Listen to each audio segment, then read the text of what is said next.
2012 was an insane year for gaming. That's because during this year, we got some of the greatest video games of all time, such as Far Cry 3, Black Ops 2, CSGO, and Borderlands 2, which just so happens to be the topic of today's video.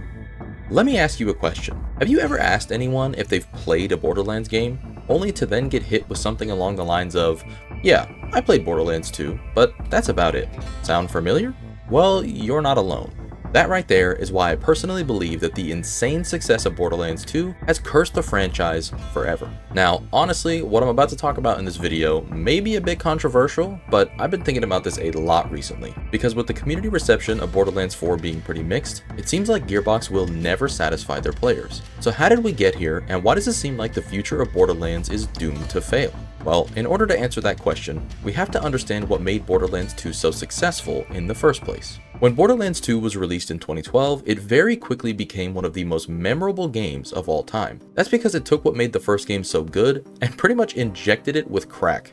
I mean, Borderlands 2 was better in almost every aspect.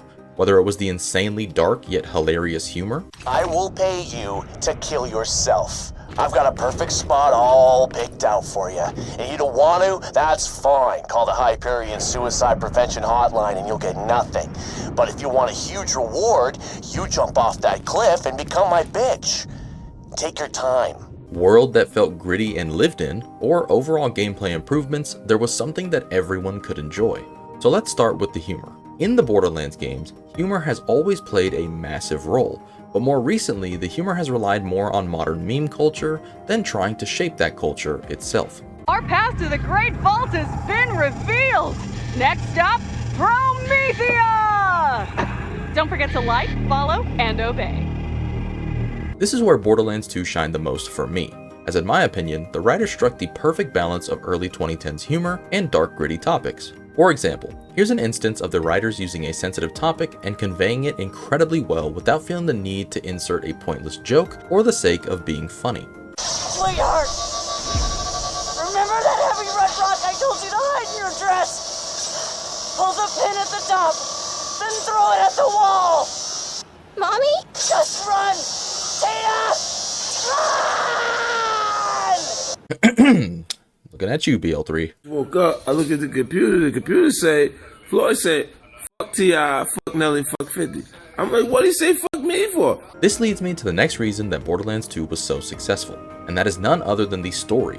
More specifically, Handsome Jack. You see, Handsome Jack wasn't your typical bad guy, as the writers made sure that he was both charismatic and a bit of a narcissist, which immediately made players love the guy. Without Handsome Jack, Borderlands 2 would have felt bland and worst of all would have never seen the success that it did as a result. This was a gift and a curse, as moving forward the franchise would never live up to Borderlands 2 and players began to notice. The games that followed Borderlands 2 showed just how lucky Gearbox was when it was released, as Borderlands the pre-sequel, Borderlands 3, Wonderlands, and Borderlands 4 were met with mixed to negative reviews, which is odd, seeing as Gearbox made what many see as one of the greatest video games of all time. Their fall from grace was, to put it bluntly, pathetic. With controversy after controversy, Gearbox quickly became known for more than just Borderlands, as the pre-sequel had its DLC lifecycle cut early, Borderlands 3 had Epic Games exclusivity, bad writing, and a bad launch, which inevitably split the fanbase into two groups, the players who loved the new games and the players who hated the new games. Then, after all the problems with Borderlands 3 had passed, Gearbox decided to cause even more problems with Tiny Tina's Wonderlands. Not only did the game launch exclusive to the Epic Games Store, but it also lacked many features that Borderlands fans were accustomed to. Not to mention its terrible post-launch support. I actually just made a video about it, so be sure to check that out after this. Alright, finally, we've made it to present day, and Borderlands 4 seems to be repeating the mistakes of the past all over again. With the game having a horrible launch and an even worse Halloween event, players are quickly becoming worried about the game, and rightfully so, as like many other studios, Gearbox seems prone to having a 2 steps forward, 1 step back type of approach. So after seeing all the missteps that Gearbox has taken over the past 10 years, it really begs the question, was Borderlands 2 just lightning in a bottle? Well, if you ask me, I genuinely think it was. And this is where my video gets controversial, because in my opinion, if Borderlands 2 wasn't as successful and universally loved, the games that followed it would have been received in a much more positive light. How? Well, let me explain. The reason I say Borderlands 2 has cursed the Borderlands franchise forever is because Gearbox basically had a one-hit wonder. We see this a ton in the music industry. A one-hit wonder is when an artist puts out a song and it blows up to the point that almost anywhere you go, you'll hear it. Then, after the song fades out a bit, the artist puts out more work, which could actually be good or even better than the original, but because their initial introduction to the world was so huge, anything they put out after looks like a flop to the general audience. This is what, in my eyes, happened with Borderlands 2. The game became so big and got to such insane heights that now when Gearbox tries to make anything after, the players just don't like it as much. Obviously, that isn't the only reason, as the newer games in the series do have their issues, but I feel like a huge part of the games post Borderlands 2 being disliked is because of players comparing them to Borderlands 2, as Gearbox unknowingly at the time created a bar so high that they may never reach it again. Another reason is nostalgia, as around this time, most of the Borderlands community were more than likely teenagers without responsibilities or a mature mind, which in turn hurt the franchise as well, as people grew up and stopped playing or realized that the franchise just wasn't for them anymore.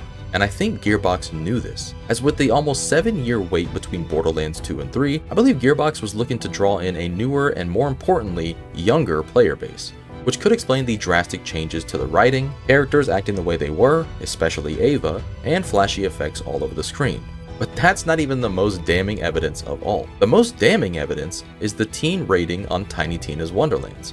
If I'm correct, and this was their intent, it obviously backfired as their core fanbase started to turn on Gearbox in huge amounts. And to this day, most players cite Borderlands 3 as the turning point. I don't know if I can do this. Wait, I have an idea. Oh wow, that's much better. I think this is just the right way to play the game. So with all that being said, I think the success of Borderlands 2 has cursed Borderlands forever, as it set the bar so high that Gearbox may never be able to reach it and fans have begun to notice. Obviously, anything is possible, but 10 plus years of problems seems to point towards the worst case scenario. Regardless, Borderlands has always held a special place in my heart, and it pains me to have to admit that the games haven't been as good recently. But even with the newer games not hitting the same anymore, the beauty of the Borderlands franchise is that we can always go back and play our favorite ones, as the older games still to this day have thriving communities, and if you play on PC, almost endless new content due to mod makers. So even if the future of Borderlands looks bleak, at least we can all have a good time watching the ship sink. Thank you for watching, I love y'all, have a good day, see you in the next one, bye.